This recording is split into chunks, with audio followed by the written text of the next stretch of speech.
नमस्कार। हिंदी साहित्य की कक्षा में आपका स्वागत है। विद्यार्थियों, हम आचार्य केशव के पदों की व्याख्या कर रहे थे। उसी क्रम में आज हम आचार्य केशव के द्वारा रचित रामचंद्रिका के अन्य पदों की व्याख्या करेंगे। सर्वप्रथम हम बात कर रहे हैं, उस समय का प्रसंग है जब प्रभु श्री राम के द्वारा धनुष भंग किया जा चुका है और परशुराम को जब इस बात का आभास होता है, ज्ञान प्राप्त होता है, तो वह जनक की सभा में उपस्थित होते हैं और स्पष्ट रूप से यह प्रश्न पूछते हैं कि किसने मेरे आराध्य प्रभु का धनुष है वह भंग किया है, और अत्यंत क्रोध के साथ वह वहाँ उपस्थित होते हैं। उसी समय वामदेव, जो कि उसी सभा में मंत्री हैं, वह उनके समक्ष दशरथ के जो मंत्री हैं, वह परशुराम को स्पष्ट बताने का प्रयास करते हैं कि आपका ये जो धनुष है, शिव महादेव का जो धनुष है, ये किसने तोड़ा। परंतु वामदेव के द्वारा दिए गए वक्तव्यों को परशुराम ढंग से सुन नहीं पाते और इसका अभिप्राय कुछ और निकालते हैं। वामदेव कहते हैं, महादेव को धनुष्य परशुराम ऋषिराज तोरेऊ रा, यह कहती समझेऊ रावण राज।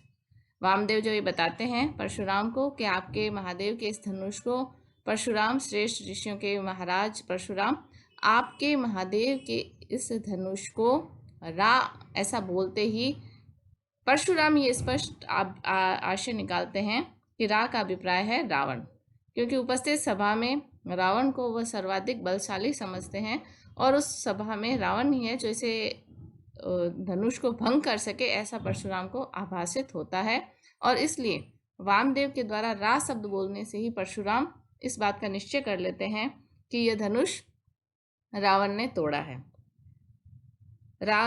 परशुराम इस बात को सुनने के पश्चात कहते हैं, बरबान सिखिन अशेष समुद्र ही, सोखी सखा सुख ही तरहूं, पुनि लंकही ओटी कलंकित कई, फिर पंक कलंकई की भरियों, भल भूंजी के राकस राक्षों के, दुख दीरग देवन को दरियों, शीत कंठ के कंठन को कंठना, 10 कंठ के कंठन को करियो। यहाँ पर परशुराम जब इस बात को निश्चय कर लेते हैं कि इस धनुष को रावण के द्वारा भंग किया गया है, तो वह कहते हैं कि मैं इस रावण की लंका को पिघला दूंगा, जला दूंगा और इसे पुनः समुद्र के जल को समुद्र में मिला दूंगा। बरबान सिखिन, सिखिन यानी अग्नि के बर यानी श्रेष्ठ बाण यानी बाण, जो अग्नि के मेरे ये श्रेष्ठ बाण हैं, इनसे मैं इस संपूर्ण समुद्र को सोख लूंगा। अशेष यानी सारा समुद्र को मैं सोखी सखा सुखी तरह, इसके जल को अपने अग्नि के बाणों, श्रेष्ठ बाणों के द्वारा इस समुद्र के संपूर्ण जल को सौंख कर समुद्र से पार जो लंकापुरी है, मैं वहां पहुंच जाऊंगा। पुण्य लंका ही ओटी कलंकित गई, और इस लंका नगरी को जलाकर उसका जो सोने की ये जो लंका है उसे उठाकर जलाकर उसका जो पिघला हुआ सोना है, उस पिघले हुए सोने के पंख यानी कीचड़ से, सोने के पिघलाने के पश्चात जो पंख होगा, कीचड़ होगा, उससे मैं इस सूखे हुए समुद्र को पुनः भर दूंगा। भल भूंज के राकस राख खाक सौंके, और मैं अच्छे प्रकार से ये जो राक्षस राज की लंकापुरी है, इसे मैं अच्छी प्रकार से जलाकर भूंज दूंगा। और जब मैं ऐसा करूंगा, दुख दीरक देवन को दरी हूँ, और मेरे द्वारा इस कृत्य से जो समस्त देव हैं, उन देवों को जो दुख है रावण के कारण, रावण के अत्याचारों से जो उन्हें दुख है, वह संपूर्ण जो उनका दुख है, वह इस प्रकार से मैं उनके इस दुखों को हर लूंगा। रावण के अत्याचार से पीड़ित देवताओं के दुखों को, कष्टों को मैं हर लूंगा, मुक्त कर दूंगा उन्हें उस कष्टों से। मैं उस रावण को शिव धनुष के भंग के अपराध के स्वरूप में, अपराध के फल स्वरूप जो उसे दंड प्राप्त होना चाहिए, उस दंड के फल स्वरूप मैं उसके शीतकंठ के कंठन को कंठला, 10 कंठ के कंठन को करियो। उस 10 कंठ, 10 शीश वाले रावण के जो 10 शीश है, मैं उन्हें काट कर उनका एक कंठला बनाऊंगा, और उस कंठले को, उस माला को शिवजी, शीतकंठ, शिवजी के गले का हार बना दूंगा, शिवजी के गले की माला बना दूंगा। तो यहाँ पर हम परशुराम जी का महादेव के प्रति उनका जो आदर है, वो उनकी जो भक्ति है, वह श्रद्धा है, उसका स्पष्ट अवलोकन कर सकते हैं जब वह रावण के 10 सिरों को काट कर उनके माला अर्पित करने की बात करते हैं। तो वहाँ हमें उनके महादेव के प्रति भक्ति का भी आभास हो जाता है। प्रस्तुत जो पद है, अगर इस पद की बात कही जाए तो यह सवैया छंद है, और सवैया में भी चंद्रकला सवैया है। चंद्रकला सवैया वहाँ होता है जहाँ प्रत्येक चरण में 8 सगण होते हैं। विद्यार्थियों, छंद की कक्षा में हमने बताया कि जो ये गण होते हैं, इनकी गणना किस प्रकार से की जाती है। जब हम ये कहते हैं कि इसमें सगण है, सगण का अभिप्राय है य माता राजभा न स लगा, स लगा, तो पीछे वाले जो स लगा यानी 2 इसमें लघु मात्राएं होंगी और 1 दीर्घ मात्राएं, एक तीनों वर्ण से मिलकर एक गण बनेगा। और चंद्रकला सवैया में 8 सगण की बात कही गई है। इसका अभिप्राय है कि प्रत्येक चरण में 24 वर्ण होंगे। अगर हम इन वर्णों की गणना करें तो हम स्पष्ट रूप से गिन सकते हैं। यहाँ पर 4, 3, 7 और ये 3, 10 और 14, 15, 16, 17, ये प्रत्येक चरण में यहाँ पर हम देख सकते हैं कि यहाँ पर 24 वर्ण हैं। और ये 24 वर्ण किस क्रम से है? लघु, लघु और गुरु मात्रा के क्रम से। फिर लघु, लघु और गुरु मात्रा के क्रम से, लघु, लघु और गुरु मात्रा के क्रम से। तो इस प्रकार 24 वर्ण होंगे, अर्थात 24 वर्ण 8 सगण के क्रम से होंगे। इसलिए यहाँ पर ये चंद्रकला सवैया है। आगे हम देखते हैं, परशुराम के द्वारा जब ब्रह्म के वश में रावण को धनुष भंग का अपराधी मान लिया जाता है, उसके पश्चात जब परशुराम को सही स्थिति का, वस्तु स्थिति का ज्ञान प्राप्त होता है कि नहीं, रावण ने नहीं अपितु राम ने परशुराम के महादेव के धनुष को भंग किया है। और जब परशुराम को यह अनुभव होता है कि राम इतने कोमल अंग हैं, ये रावण इस महादेव के धनुष को कैसे भंग कर सकते हैं। परशुराम को जब इस बात का ज्ञान प्राप्त होता है कि राम के द्वारा इस धनुष को भंग किया गया है, तो वह रघुवंश पर बहुत अधिक क्रोधित होते हैं। और उनके क्रोध को देखकर उसी समय राम वहां पर उपस्थित होते हैं। और राम का जो सुंदर रूप है, चारु रूप है, कोमलांगी रूप है, उस कोमल रूप को देखकर परशुराम एक प्रकार से उनके प्रति मोहित हो जाते हैं। उसी मोहित स्वरूप का वर्णन करते हुए आचार्य केशव ने यह पद लिखा है, अमल सजल घनश्याम बपू केशोदास, चंद्रहुत चारु मुख सुखमा को ग्राम है, कोमल ते कमल दल दीर्घ बिलोचनी, सोदर समान रूप न्यारो न्यारो नाम है, बालक बिलोकियत पूरन पुरुष गुण, मेरो मन मोयत ऐसो एक जाम है, बैर मानी वामदेव की धनुष तोरोइन, जानत हो 20 राम बेस काम है। यहाँ परशुराम वर्णित कर रहे हैं कि राम को जब वह परशुराम देखते हैं तो उनको देखकर वह उसके प्रति आकर्षित हो जाते हैं।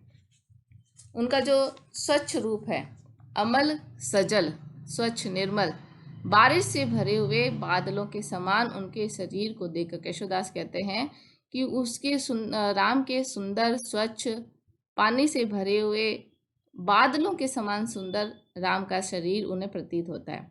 जिस प्रकार पानी से भरे हुए काले मेघ सुखदायक होते हैं, उसी प्रकार से परशुराम को राम का जो रूप है, सुंदरता से भरा हुआ, स्वच्छता से भरा हुआ, वह उसी प्रकार सुखदायक प्रतीत हो रहा है। चंद्रहुत चारु मुख सुखमा को ग्राम है।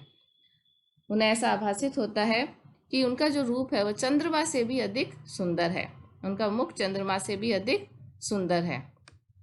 सुखमा को ग्राम है, ऐसा लगता है कि उनका जो रूप है वह सुंदरता का आगार है, सुंदरता का खजाना है, सुंदरता का पूर्ण रूप है। कोमल कमल दल दीर्घ, इनके जो बड़े बड़े नेत्र हैं वह कमल के कोमल पत्तों के समान सुंदर और कांति से भरे हुए हैं। सोदर समान रूप न्यारो न्यारो नाम है। और श्री राम के साथ ही लक्ष्मण भी वहाँ उपस्थित होते हैं। उनके रूप के लिए भी वे कहते हैं कि उनका जो भाई है वह भी उनके समान ही रूप वाला है, बस नाम ही उनका अलग है।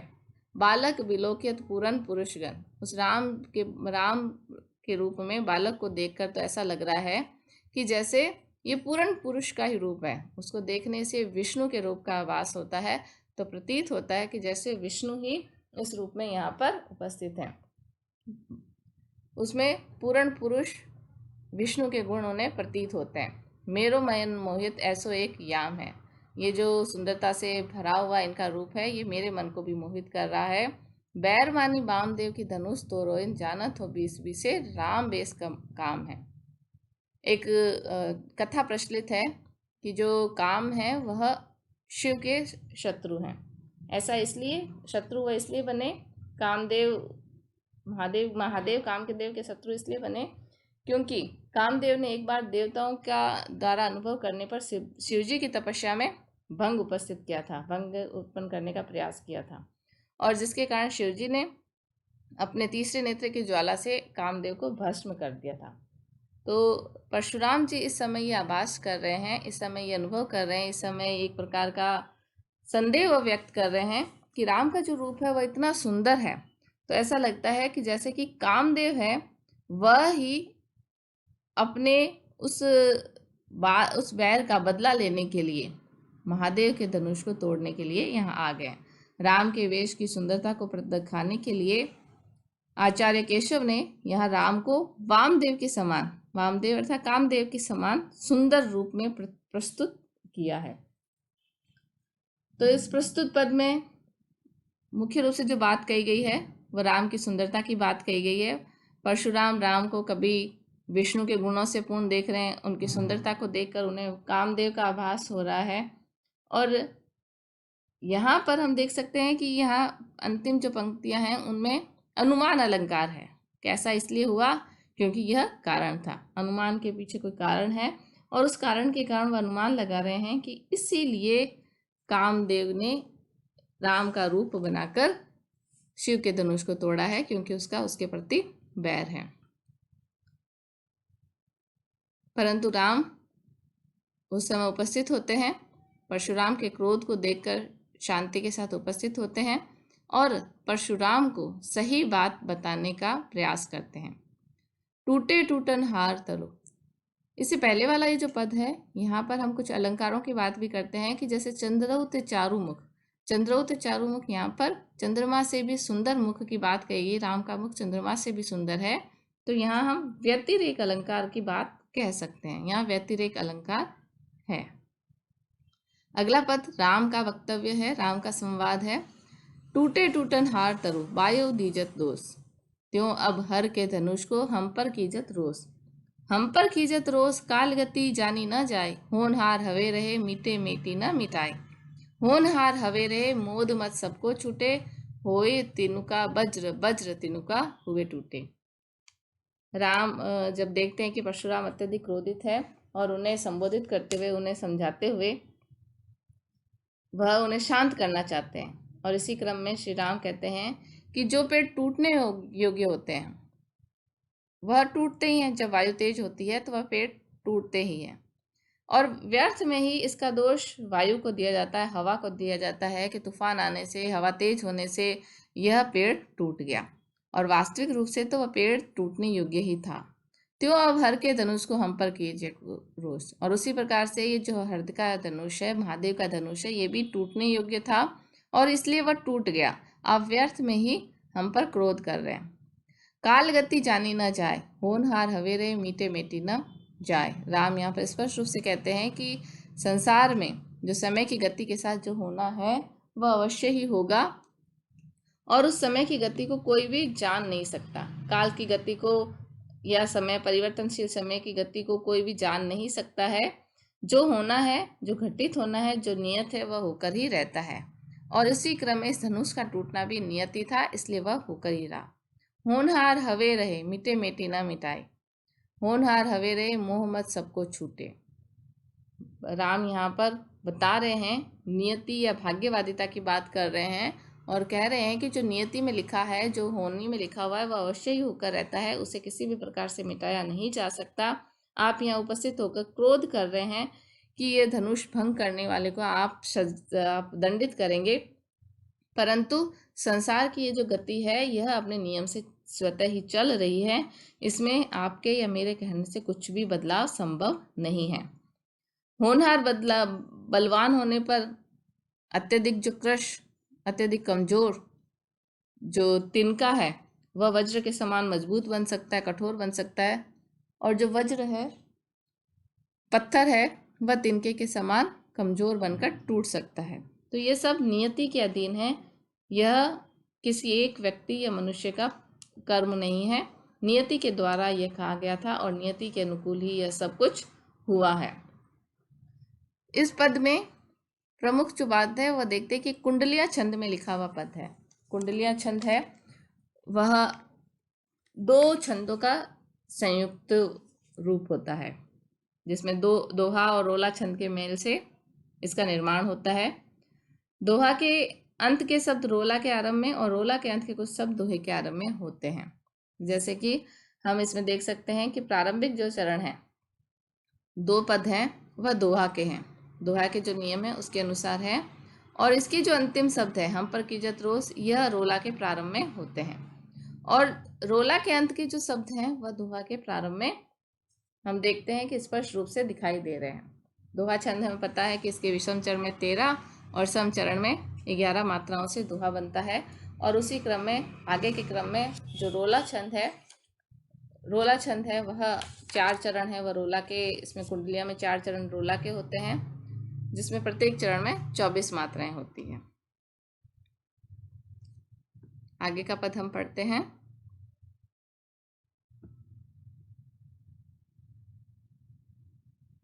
भूतल के सब भूपन को मद भोजन तो बहुभांति कियोई, मोद सुतारक नंद को भेद पछयावरी पान सिरायो हियोई, खीर सडानन को मद केसव सो पल में करी पान लियोई, राम तिहारे कंठ को स्नोनित पान को चाहे कुठार कियोई। राम की सुंदरता से मोहित होकर भी, और राम के द्वारा धैर्यता से बात करने के पश्चात भी, और राम के द्वारा नियति की बात करने के पश्चात भी परशुराम का क्रोध है वह शांत नहीं होने पा रहा। किसी भी प्रकार से परशुराम का जो क्रोध है वह शांत नहीं हो पा रहा, और उसी क्रम में जो भरत और शत्रुघ्न हैं वह भी राम के साथ खड़े हो जाते हैं, और परशुराम के ऐसे दुर्भावनापूर्ण कथनों को सुनकर शत्रुघ्न को क्रोध आता है, और शत्रुघ्न क्रोधपूर्ण या बोलकर उन्हें कहता है कि मैं राम को तो यहाँ से विदा करके मैं केवल स्वयं ही तुमसे युद्ध करूँगा, और क्षत्रिय वंश से जो तुमने वैर ले रखा है उसका बदला मैं पूर्ण करूँगा। शत्रुघ्न की ऐसी निर्भीकतापूर्ण बातों को सुनकर परशुराम हैं वो और अधिक क्रोधित हो जाते हैं, और वह स्पष्ट रूप से इस युद्ध की ललकार को शत्रुघ्न के माध्यम से सुनने के पश्चात परशुराम स्वयं शत्रुघ्न और राम और भरत लक्ष्मण को युद्ध के लिए ललकारते हैं। वह बताते हैं कि ये मेरी जो फरसा है ये युद्ध के लिए ललक रही है, ये बहुत अधिक ललायित है। परशुराम क्रोध के साथ कहने लगे कि हे राम, मेरे इस परशु ने पृथ्वी के समस्त राजाओं के अहंकार का भोजन किया है। अर्थात इस संसार में जितने भूपति समझते थे कि हम बहुत वीर हैं, हम बहुत बलशाली हैं, हम विजयी हैं, अजय हैं, तो उन सब के इस अहंकार को मेरे इस फरसे के माध्यम से मैंने उनके अहंकार के भोजन को ग्रहण किया है, उनके अहंकार को खत्म किया है, अर्थात मैंने उन्हें पराजित किया है।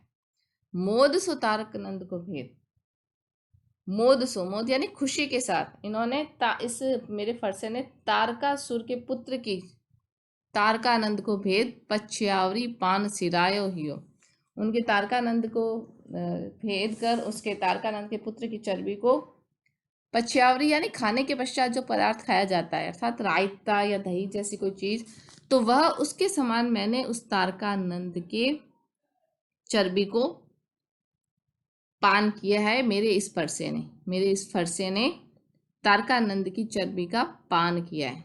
खीर सडानन को मद केसव सो पल में करी पान लियोई, वह कार्तिकेय के अहंकार को भी एक क्षण में दूध की भांति पीकर शांत कर गया। मेरा ये फरसा जिस प्रकार से दूध को पीना सबसे सरल होता है, उसी प्रकार से मेरा ये जो फरसा है वह खीर के समान कार्तिकेय का जो मद था, घमंड था, अर्थात उसने कार्तिकों को भी पराजित कर दिया। राम तिहरे कंठ को श्रोणित, पान को चाहे कुठार कियोई। परशुराम कह रहे हैं कि मेरा ये कुठार तुम्हारी गर्दन का खून अब पीना चाहता है। तुम्हारी कंठ को श्रोणित, पान को चाहे कुठार कियोई, क्योंकि तुमने महादेव के धनुष को भंग किया है और मेरा ये फरसा अब तुम्हारे ही कंठ के श्रोणित को पान कर लेना चाहता है, अर्थात ये तुम्हारे ही अब घमंड को अंत कर देना चाहता है। प्रस्तुत पद सवैया छंद का उदाहरण है और इसके अतिरिक्त सवैया छंद की जो यति और गति है यहाँ हम देख सकते हैं, स्पष्ट रूप से सुंदरता के साथ, लय के साथ अभिव्यक्त हुई है। अनुप्रास अलंकार इसमें बहुत स्थानों पर दिखाई दे रहा है इस पद में, और यमक अलंकार को भी हम यहाँ पर देख सकते हैं। तो विद्यार्थियों, आज हमने आचार्य केशव के 4 पदों की व्याख्या की। आगे की कक्षा में हम केशव के अन्य पदों की व्याख्या करेंगे। धन्यवाद।